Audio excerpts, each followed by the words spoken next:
not entertained.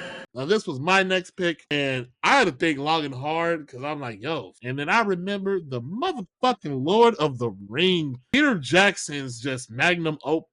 I can say wholeheartedly, these films is what got me into high fantasy reading and movies and video games. Because before these elves, orcs, and mages and whatnot, I ain't gonna lie, I was young. I'm like, that's nerdy. Don't D&D people play that? And then my mother took me to see this movie, and I was on the edge of my seat. I didn't know what was happening, but I just knew I loved it. Aragorn, the ranger, fucking head orc, in the forest, they were all scattering and deflecting that knife. Quick facts for you. Also learned this in film school. That was impromptu. When that head orc, when they fought in the forest toward the end of the first one, and he threw that, and Aragorn deflected with his sword, that was completely a spur of the moment and was not meant to happen. And him as an actor flinched that because I think it was a real blade. If it would have hit him, it would have did real damage. But for just dramatic reasons, One Ring, the Two Towers, Battle of Helm's Deep, them holding on, those impossible odds, once again, the cinematography, everything. And I'm on that fact, I have not read the fucking books. I've read one, but I know the films. And I know there are huge audiences on both sides of the pond. Some believe if you ain't read the books, you're not a real fucking fan. Some have only watched the movies and be like, yo, fuck the books. They're old relic. The films are the new thing. Hey, I'm just letting you all know ahead of time. The Two Towers, especially with the horses, Gandalf coming back as Gandalf the White. Weird, because I hate that in film, to kill a character off, but to just bring them back again for X, Y, and Z reasons, but with a new coat of paint. I've always hated that in every form of entertainment. Return of the King, that big fucking whatever dragon thing that was, just cinema in itself. And if you notice what all these films and trilogies we're picking, these are all older trilogies. I don't think there's nothing we've named yet that's like kind of current or modern day-ish. So that just goes to show you how back in the day they had such less to work with and did so much more. I love these films. And then not to mention, these films, people who do not know, they came out a year after each other. I believe the first one was 2001, Two Towers was 02, and Return of the King was 2003. You don't have that in films today, or in most films of this scale, because each film, I believe, is well over 200 hours if you watch the real version, not the theatrical. This changed a huge part of my life. You know what I'm saying? I'm a huge RPG lover now. My cousin will tell you that. It is so to the point when I buy an RPG, I have to get it physically and then probably get it digitally on sale, just make it cheaper. But these films hit for me. I'm still a Lord of the Rings fan today. I've never played none of the MMOs, but the movies, mwah, mwah, mwah, mwah. All around. I own the extended edition set of each one. I think each one in its full version is 4.5 hours long. Back in 2001, you couldn't put a movie out like that in film. No one had time or would have sat through that. Nowadays, you're kind of pushing it. I think the Marvel movies toward the end were pushed. Yeah. Well, Justice League, but that didn't hit theaters. That was the HBO thing. But I was gonna say the Marvel movies, because of COVID. they're pushing it because one of them was like 3.5 hours long. They're really pushing it because most films or theaters don't have films that go on that long. But these films were just a huge piece of my childhood. I think it was what really got me into watching movies like this, because not only did my mother take me to go see it, she also bought the DVD for it before my fucking uncle stole it. Good times. And then, of course, the larger lore aspect of Lord of the Rings in general. But Trice, how was your memory or feelings on these movies? Yeah, I remember being really, really young, going to watch this, and I think it was the third one I fell asleep on because it was so fucking long.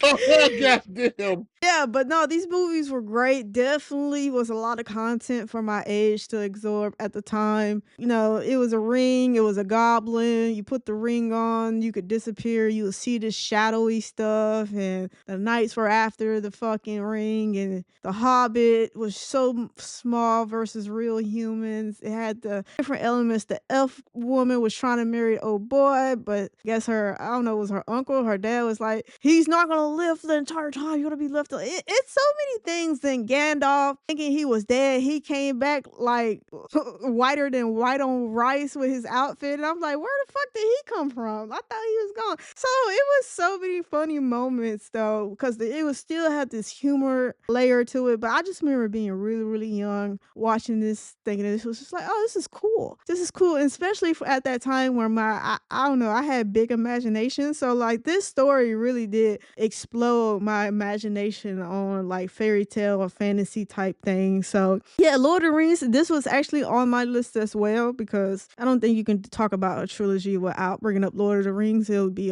a criminal crime. I know there have been some other stuff released after these movies, the Hobbit movie and whatever else they try to do. And that show that is on Amazon Prime, baby, that everybody kills. I have not watched that Lord of the Ring project, and I have no intentions to.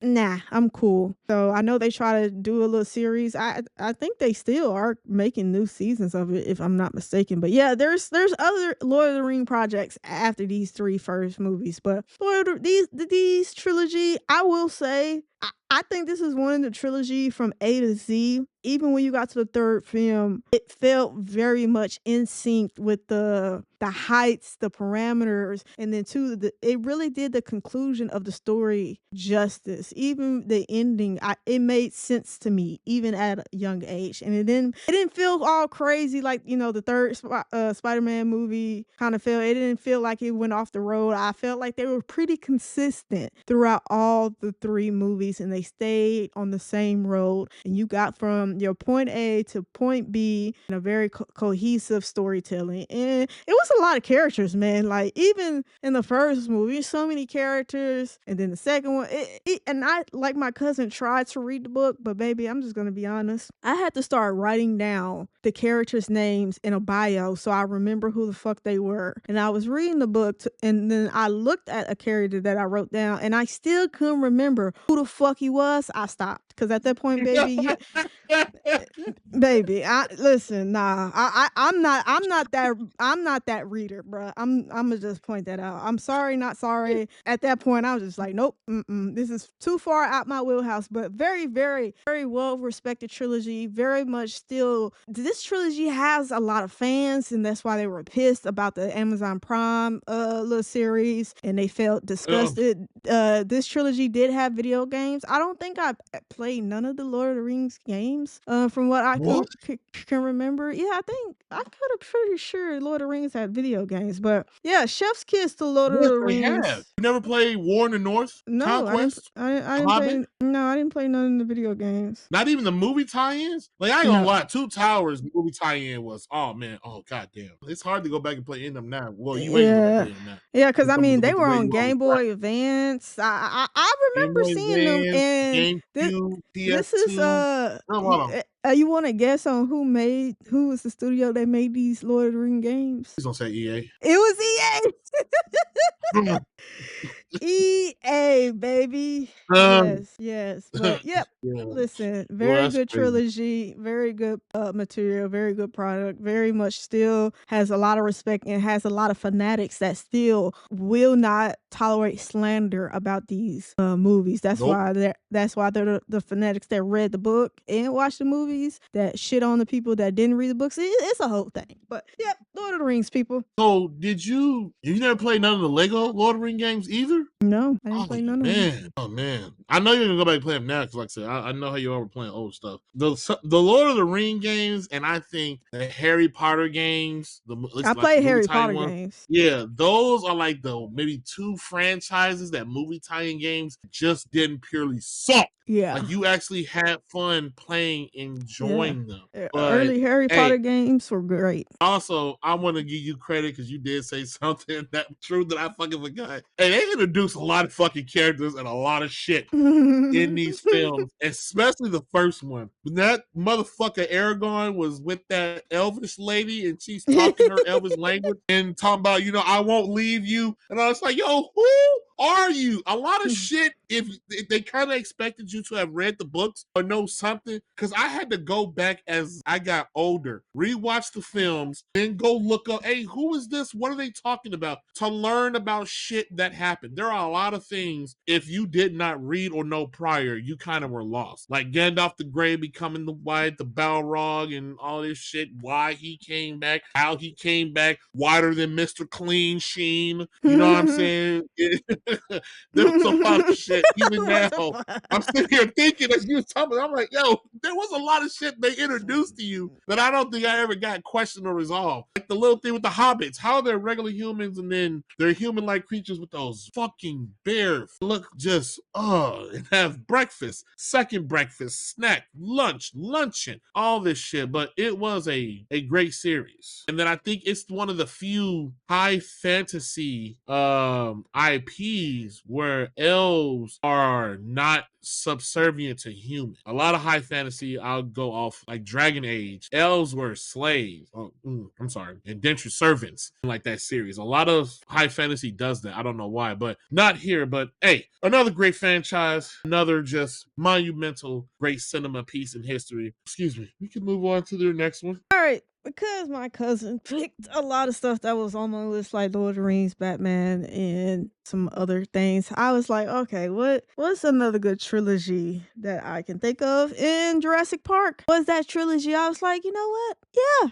I fucks with it. Directed initially by Steven Spielberg, the series imagines a world where dinosaurs are cloned through genetic engineering and placed in controlled environments with disastrous consequences.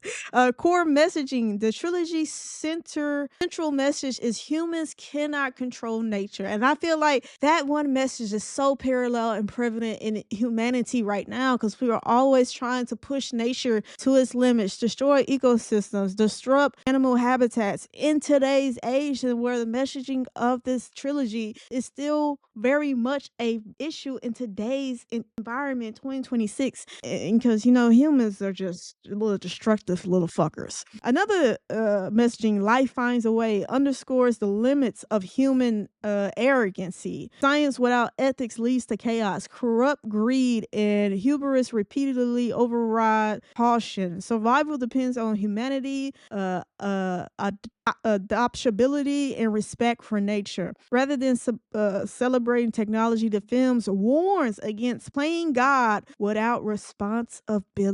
Cultural impact: revolutionized cinema with groundbreaking CGI and practical effects. Listen, I gotta say, for when this series came out, the CGI, fucking chef's kiss, a marvel for the time that these trilogy was first put out.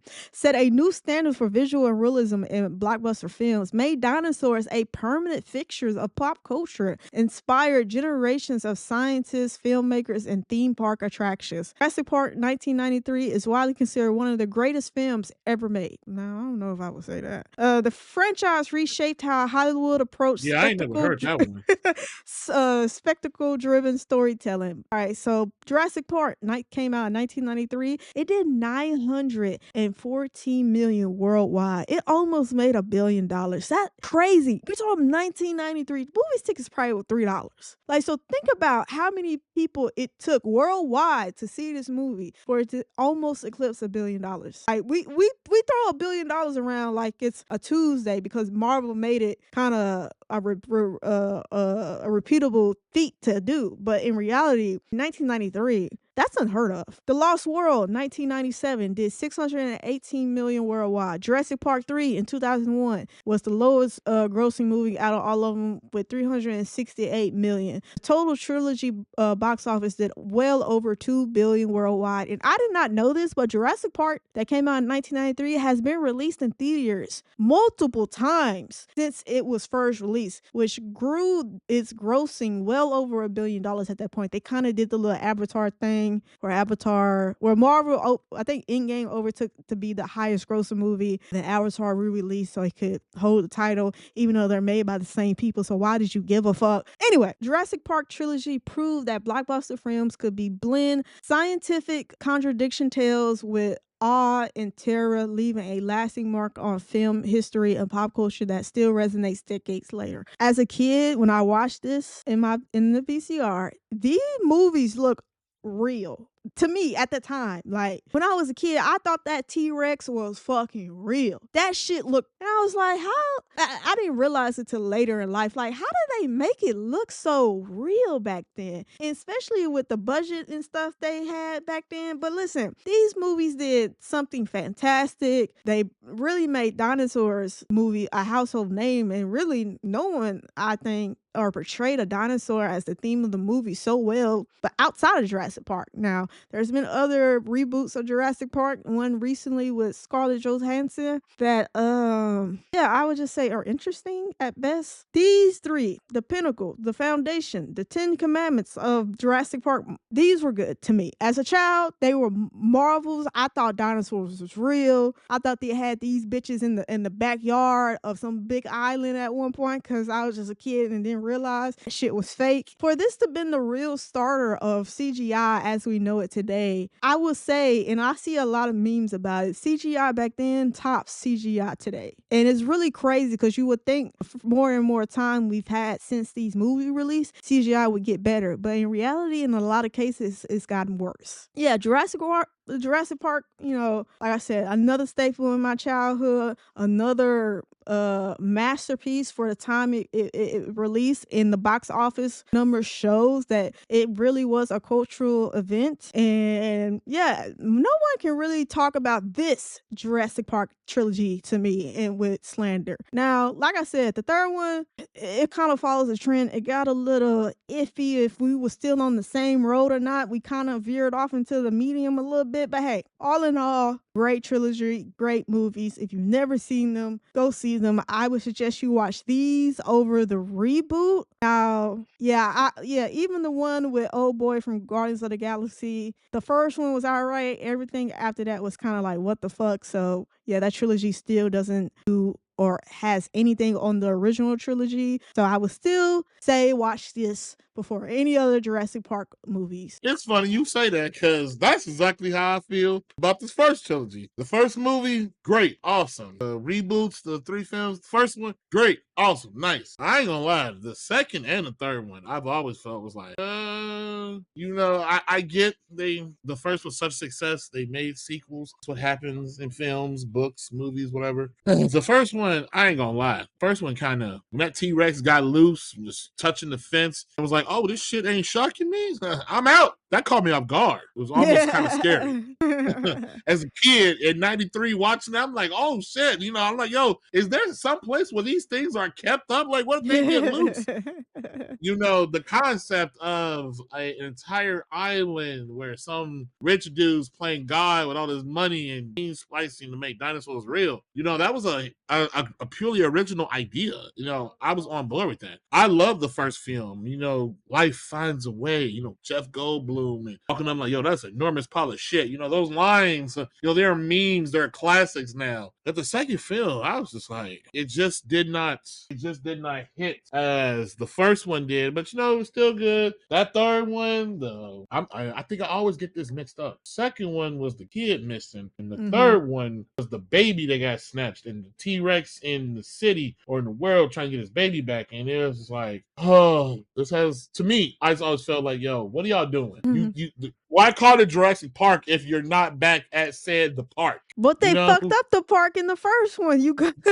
Yeah. So that's why it's like, you know, why not just call it Jurassic something else? Why you still calling it the park? They went back to the park. They went back to the park. Yeah. That used to always get me as a kid. Yeah. But I mean, they still are great fucking films. I mean, shit, they did do the reboots. And again, my cousin's not lying. Old boy from Garden Galaxy, Chris Pratt, that's his name. That first one, oh man, ooh, good. Okay, great. Oh, Yeah, hey, he's series is training. back. Yeah, you know, he's training velociraptors, you know, to this all weird thing going on. And then the second one, all right, what? And then the third one, hey, that third one really got me. I took my wife to go see that third one. We paid real money. And she was asking me so many questions. I'm like, yo, I don't fucking know. I'm watching the same movie you watching. Why would I know? I don't have the answer, Sway. Yeah, like I was just like, yo, what is this? Why did you all do this? It was a nice bit, you know, them kind of bringing it full circle, and then I thought it would stop. And they were just like, well, no, you know, people love this series. Yes, that's true. People love the classic. And then they rebooted it, or whatever the hell they're redoing with Scarlett Johansson. I have not seen that yet. I don't know the success of it. It's My suggestion, it's on Peacock, so go watch it for free. There we go. And I shall. My only suggestion would be, if they want to continue to do this with this franchise, these movies, make each one a self-contained contained thing, a one-off shoot, and go from there. This cohesive little narrative thing they're trying to do, spreading it apart, it just ain't going. But to bring it back to the originals, I enjoyed these. They gave you a true physical representation of what the hell these creatures look like, then using your imagination to just looking at their damn bones Yeah, in, even in though the now we museum. know that's not how they really look. Even though, yeah, oh yeah, even though now that is not how they look, which is another like, yo, who thought of this? But they were good movies. You know, me personally, I love the first one. If Oh yeah, anything of of course, of Jurassic Park, course. I have to watch. It's going back to the original OG. The Professor Yeah. Grant and all of them, and the little girl trying to eat The ice the cream and fucking getting scared. mosquito in the little ball, like what the fuck? Yeah, the fucking kid getting shot, taking Oh, a sweet ass time to the jump down from the the fucking fat guy, thing. the fat guy that worked in the Oh yeah, park fat that got the guy Jeep getting stuck mauled by that and fuck. that thing Yes, spat. Oh my god, yes. Oh yes. my Oh, god. or not even that. Samuel Jackson. Yes. Samuel Jackson was in the movies. Yes. He didn't last Yes. long. You know, Yes. hold on to your butts as he's holding his little cigarette. But hey, Samuel Jackson was in the movie. Yo, Yo, first one. I need to go back and watch Overall this. classic. Overall classic. My only issue is shit. I didn't realize how old that movie was because that makes me feel shit. I'm like, how old am I? You said first one was 93. It's Yeah. 4. So that's Yeah. crazy. We are talking about a true classic of movie. And like I'm gonna reiterate again, there's a real big theme to this video. Majority of all these movies are none of them are modern classics. They don't make films like this Yeah. anymore. Yeah. Everything Exactly. is made to somehow garner money instead of telling the story first and letting the money come in. That's all I got for here. But just nostalgia. Yep. Yeah. That's not Nintendo. Big nostalgia pull right there. But moving on. Are you not entertained?